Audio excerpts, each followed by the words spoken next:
Madaling araw ng May 16, 2024, isang karumal-dumal na krimen ang naganap sa loob ng isang bahay sa Las Piñas City. 3 miyembro ng pamilya ang walang awang pinatay. Kabilang ang isang minor de edad. Sino ang nasa likod ng Las Piñas City Massacre?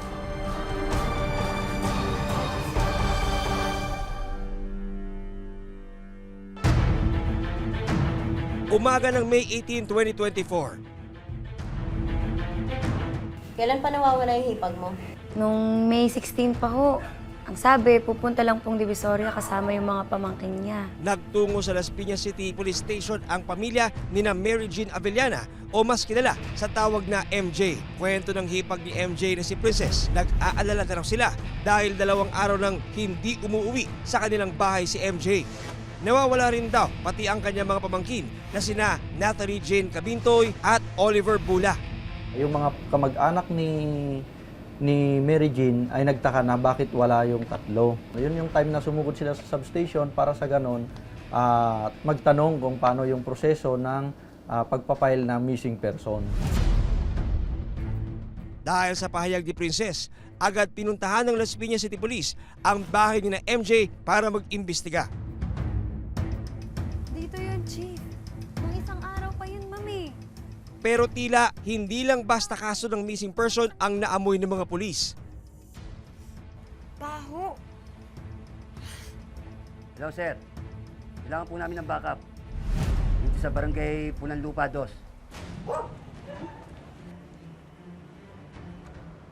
Pagdating sa lugar, isang umaalingaso na amoy ang sumalubong sa mga investigador. Sir, Chief, dito nanggagaling yung amoy. Nadatnan din namin na talagang mayroon kakaibang amoy na nanggagaling sa loob ng bahay. Napagdesisyonan namin na buksan ang nasabing bahay.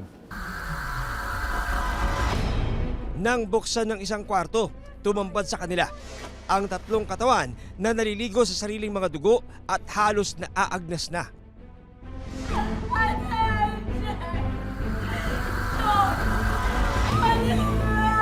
Doon sa loob ng kwarto, tumambad sa amin yung 3 katawan na nakandusay sa sahig ng mga biktima. Ano ang kwento sa likod ng malagim na krimen? Yes, Oliver, boy! Oliver! Oliver! Naliligo sa sariling mga dugo at halos naaagnas na. Ganito natatnan ng Las Piñas City Police ang 3 bangkay sa isang bahay sa barangay Pulang Lupa 2. Kinilala mga biktima na sina Mary Jean Avellana, 27 taong gulang, at mga pamangkin niya na sina Natalie Jane Cabintoy, 19 na taong gulang, at Oliver Bula, 11 taong gulang. 2 araw nang pinaghahanap ang 3 bago natagpuan. Ito yung kwarto. Dito sila tagpuan. Bakas sa mga labi ng mga biktima ang hirap na dinanas sa kamay ng suspect. Ang tiyahe na si MJ, nakatali ang mga kamay at paa at may busal sa bibig. Nakita rin na mayroon siyang busal sa bibig at na may nakalagay na scotch tape sa kanyang bunganga. Ganon din yung kamay niya at sa paa ay nakatali ng scotch tape. Si Natalie, doon. Medyo magkatabi yung dalawa eh. Yung Natalie at saka si Mary Jean. Natagpuan din sa sahig ng kwarto si Natalie. May tape rin ng leeg at bibig ng dalaga. Na scotch tapean ang kanyang mukha, napalibutan ng scotch tape ang kanyang bibig. Dito yung bata. Dito na. Samantala, kalulus-lulus din ang sinapit ng batang si Oliver. Si Oliver naman ay siya yung nakita doon sa malapit sa pintuan at bloated na rin siya. Yung katawan nung 3, nung natagpuan, nasa stage of decomposition na po sila. Sila pong 3 ay bloated na po. Napakabaho po ng amoy. Nakita rin sa loob ng silid ang isang kahoy na pinaniniwala ang ginamit ng suspect sa pagpatay sa mga biktima. Walang talsik ng dugo, pero dito sa flooring po, may mga dugo na siya. Bali, base po dun sa nakita po namin, maraming beses pong hinataw ng matigas na bagay yung ulo po ng 3 biktima. Ako, tanay niya. Nanay? Sir? Ano biktima? Sir? Sino ba yan? Sir, kapatid ko yung nakatira dyan. Ninyo, bayan ako! Anak! Noong mga oras na yon, nakarating na rin sa kapatid ni MJ at ama ni Oliver na si Virgel Bula ang masamang balita. Dito lang ako naimasmasan na pagkasabi ni sir, huwag na natin sir, patay na yun sir ha. Hindi na natin kayang buhayin yun. Halos pagsakluban ng langit at lupa si Virgel nang malaman ang nangyari sa kanyang kapatid at anak. Nang lumo na ako, hindi ko na alam. Sabi ko lang naman, gusto ko makita sila eh. Hindi na nga daw pwedeng tignan, baka hindi kaya.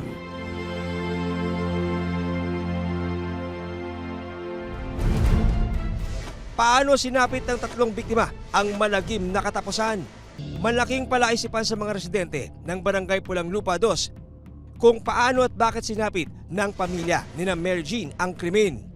Kasi nung pag-uwi ko, tsaka ko nalaman na may pinatay na pala dyan sa kwarto. Nilak pa yung pintuan ng sa kwarto nila.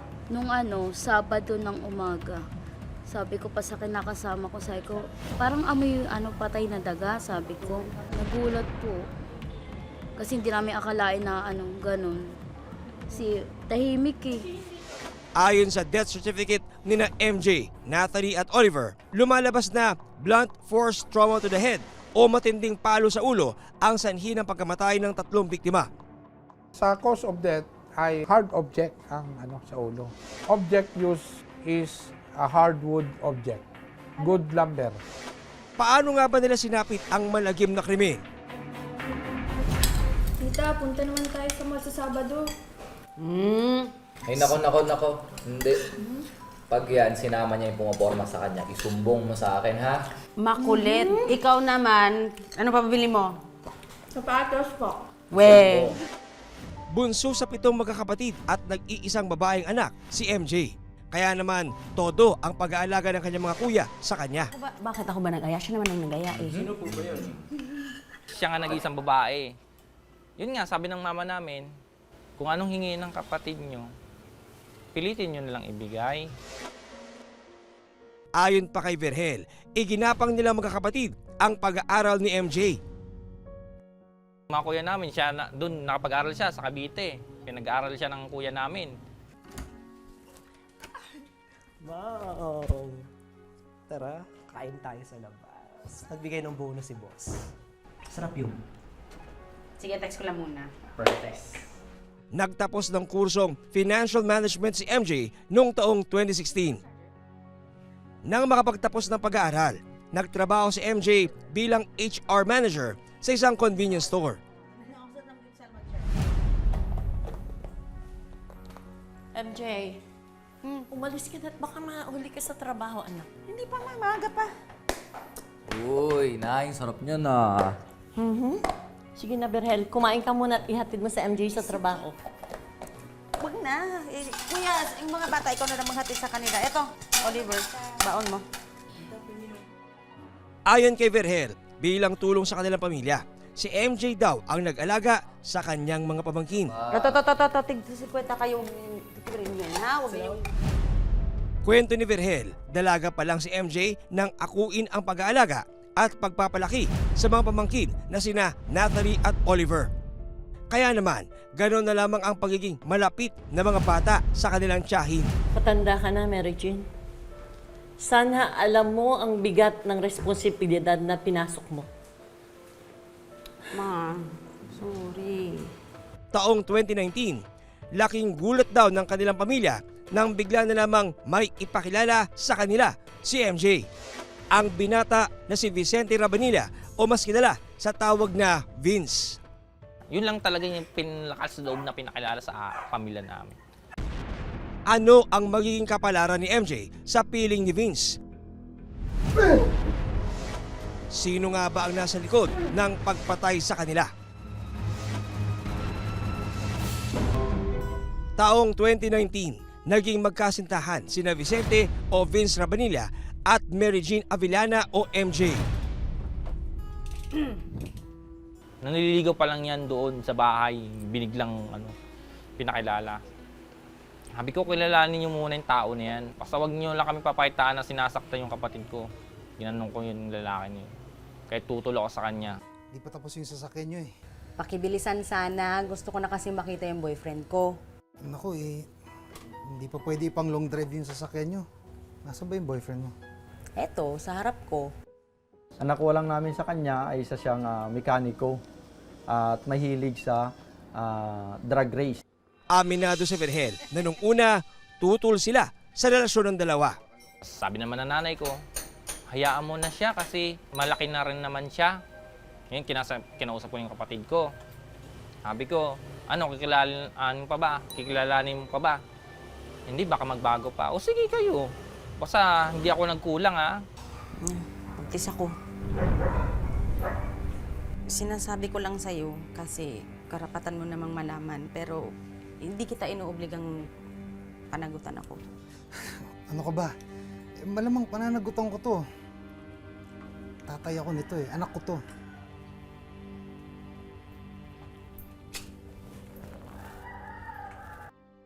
Mahal ko po si MJ. Pananagutan ko po yung magiging anak namin. Mahal-mahal. Kaya bang pakain ng pagmamahal yung kapatid ko? Ikaw naman, MJ, ang sabi ko sa'yo, huwag mong isuko ang bataan. Pero sige, gera ka ng gera. Pero kalaunan, tinanggap na rin daw ng kanilang pamilya si Vince. Buntis na ako. Ayan na. Ito sinasabi ko. Ano magagawa namin? Parang kami pa naging kasalanan pag yung batang inano namin, sumbatan namin. Kayong gumawa niya. Sabi na, sige, kayong mag-ano niyan, ma. Basta ako hindi ako nagkulang. Nagpayo ko sa inyo na sana kinilala na muna. Tanggap na lang namin kahit masama sa loob namin kasi nag-iisang babae. Kahit tutol kami. Mahirap naman ipagdikdikan, magtalo pa kami. Hindi. Parang nadamay pa yung bata na walang kasalanan. Nung taong ding yun, nagpasya sina MJ at Vince na magsama at bumuo ng pamilya. Piniyayaan sina MJ at Vince ng isang anak. Oliver, puro kayo kalat. Diyos ko, Joyce. Magsabihin mo nga yung mga bata. Ang gulo-gulo nyo. Bayan ang aga-aga yung bunganga mo, MJ. Hayaan mo maglaro yung mga bata-bata yan eh. Hindi naman kasi kayo ang naglilinis ng bahay. Ako. Oh, tama na yan. Dito na. Ligpitin niyo yung mga kalat nyo, ngayon na. Ayon kay Virgel, kahit may kinakasama na, hindi pinabayaan ni MJ ang kanyang mga pamangkin na sina Natalie at Oliver. Simulan pinanak siya, 2 buwan pa lang, o 3 buwan, sabihin natin 3 buwan o 4. Nasa kanila na. Hanggang ngayon, 11, nasa kanya. Samantalang si Natalie naman ay nasa poder ni MJ para ito ay makapag-aral. Nung una, larawan ng masayang pamilya sina MJ at Vince. Pero kalaunan, napuno raw ng problema ang kanilang pagsasama. Dahil si Vince nalulung daw sa online gambling.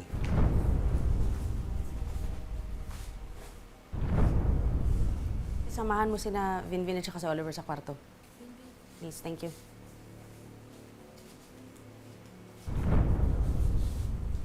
Ano ba yan, Vince? Akala ko ba titigil ka na sa kakasugal mo? Nanonood lang ang reels.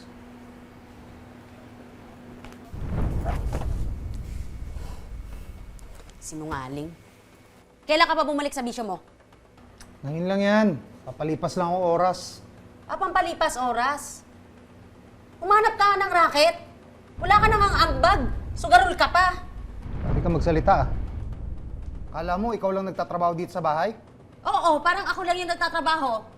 Kasi ikaw, buhay binata. Grabe ka makapanumbat ah. Nung nagsama tayo, ako lang ang gumagastos. May narinig ka ba sa akin, isa? Dati yun. Kaya nga ako nagtrabaho para makatulong, di ba? Pero hirap na ako, Vince. Hayaan mo ha. Sa susunod na sahod ko, ipapakain ko sa'yo lahat ng kikitain ko. Ayok ka! Ang sama na ugaling mo, ha? Pero nakikita ko rin naman siya, lagi na sa tutok cellphone, laging lulong sa larong sugal na yan na ewan. Ang pagkakalulong ni Vince sa sugal, magiging mitya nga ba para mapahamak siya at kanyang pamilya?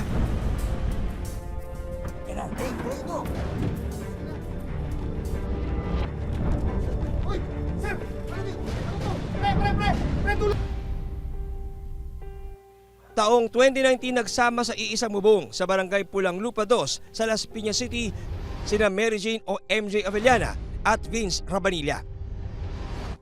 Kasama nila sa bahay ang mga pamangkin ni MJ na sina Natalie at Oliver. May kanya-kanyang pamilya na raw kasi ang mga magulang ni Natalie at Oliver, kaya si MJ na ang tumayong guardian ng mga pamangkin. Kasi po, nakapag-asawa po ako ulit eh. Kumbaga naging malayo ako sa kanya. Pero nag-okay naman po yung mama ko. Mahal na mahal ng tita niya eh.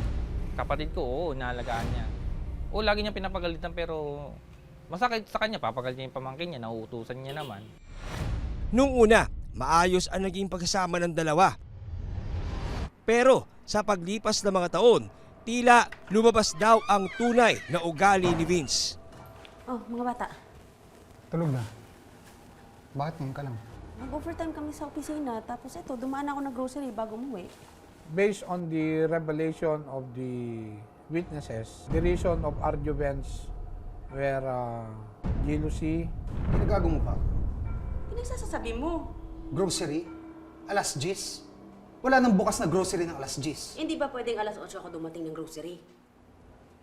Money and the neglect of the care of the child. Ay, pera. Ano pera? Yung binigay ko sa'yo. Kakabigyan mo lang kanina, babawiin mo na. Akin na. Wala na nga. Pinambayad ko na ng mga utilities, tapos pinang-grocery ko ito. Di ba yun ang sinabi mo? Ba't ba ang damot mo? Hinihingi ko lang yung perang binigay ko, binabawi ko lang, ang dami mong rason. Wala nga eh. Wala na. Ubus na.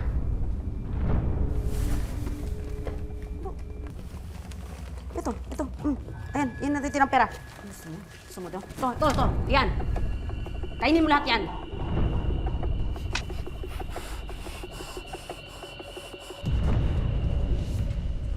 Kumbaga sarili nga lang niya, tapos iyan sa bisyo, tapos iyan niya sa papatalo niya dun sa laro na sugal.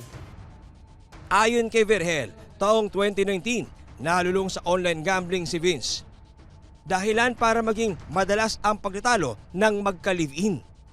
Talaga, kahit saan dito, puro cash in siya. May 50,000, may 100,000. Papatalo niya lang yun. Kung tinulong niya lang sana dito sa pamilya niya, edi sana natuwa pa yung asawa niya.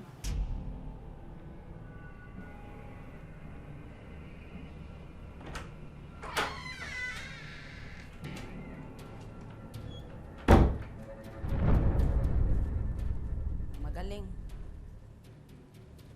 Wala ka na ngang maiambag sa bahay eh. Susugal ka pa rin.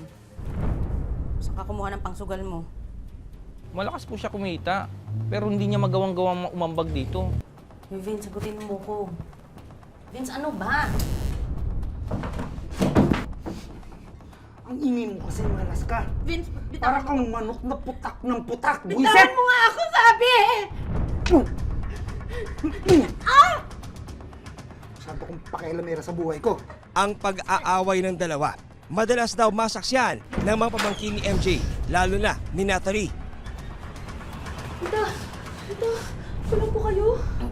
Kaya naman si Verhel, panay ang bantay sa kanyang kapatid at mga pamangkin. Nagtimbre ako sa kanya eh. Sabi ko, Pad, di na maganda yung narinig ko ha. Paul yan, para sa akin, alam mo yan. Ayon naman sa ilang kapitbahay, maging sina Natalie at Oliver, na pagbubuntunan ng init ng ulo ni Vince. Lagi niya pinapagalitan yung bata, si Oliver. Minumura, sinisigawan. Kapag hindi niya sinunod yung inuutos niya, yung mga PI, ganyan. Bobo ka. Kasi minsan naglalaba po ako dyan, pinapagalitan niya yung bata eh. Ang lahat ng ito, tiniis ni MJ para hindi masira ang binubuong pamilya. Gusto naming pag-iwalayin eh. Siya pa rin masusunod kasi siya nga babae. Lagi niyang sinasabi, kaya ko naman to, Noy. Pero ayon kay Virgel, kalaunan, hindi na lamang basta-basta sakit na salita ang natanggap ni MJ mula sa kinakasama. Kwento ni Virgel, umiiyak na umuwi sa kanilang bahay si MJ. Sabing ano nangyari sa'yo? Pinaktan ako ni Vince. Tarantadong yun? Kaya, hindi ko na kaya. Ayoko na. Nasaan siya? Sa bahay. Dito ka lang, ha? Huwag kang aalis. Mga pare, bantayan nyo to. Umiiyak siya, sumugod siya. Nagiinuman kami. Umiiyak siya na hindi maintindihan na sinaktan daw siya, hindi na daw niya kaya yung pagsasama nila. Ayon kay Virgel, nang marinig niya ang sumbong ng kapatid, hindi na niya napigilan ang sarili. Sinugod niya si Vince at pinagsabihan. Hoy! Sige na! Hoy, kuya! Kuya! Ginawa mo sa kapatid ko? Kuya! Ha? Sinabihan kita, di ba?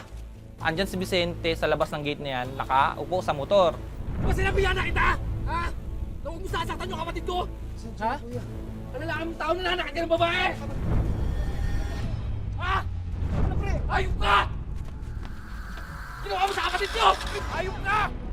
Ginawa mo sa kapatid ko! Ha? Nanakit ka ng babae! Yung pasugod na ako, yung nakita niya ako, sabay sakay sa motor, sabay sibat.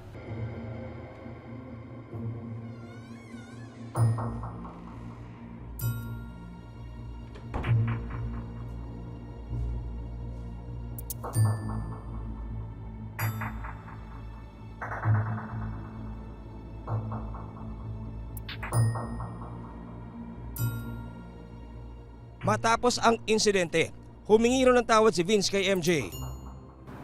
MJ, patawarin mo na ako. Ayoko na, Vince.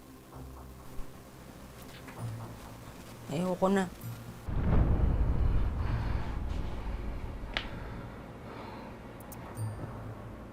Pangako hindi na ako uulit. Hindi na ako magsusugal. MJ, ayoko mawala ka.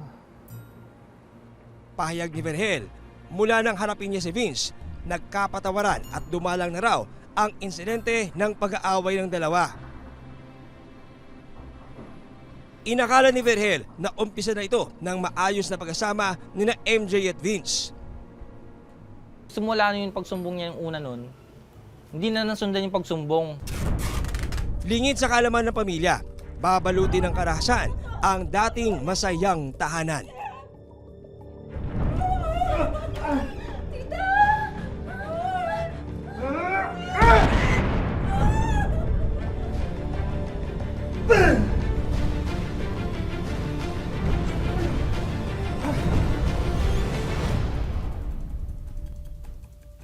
Samantala, sa paggulong ng investigasyon ng Las Piñas City Police, natuklasan na dahil sa sugal, nalubog sa utang si Vince. Pali. Pre! Oh. Vince! Oh. Hinahanap ka ni Mr. Mendez doon. May papagawa yata. Punta mo na. Sige, sige. Ako na bahala, pre. Salamat. Sige.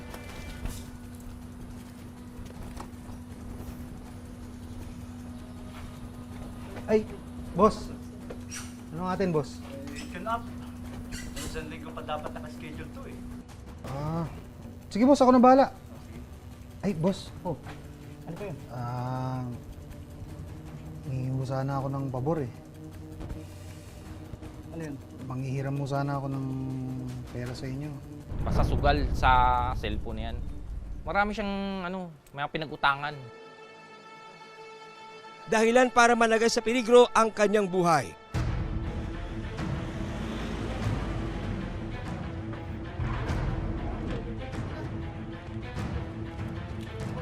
Uy!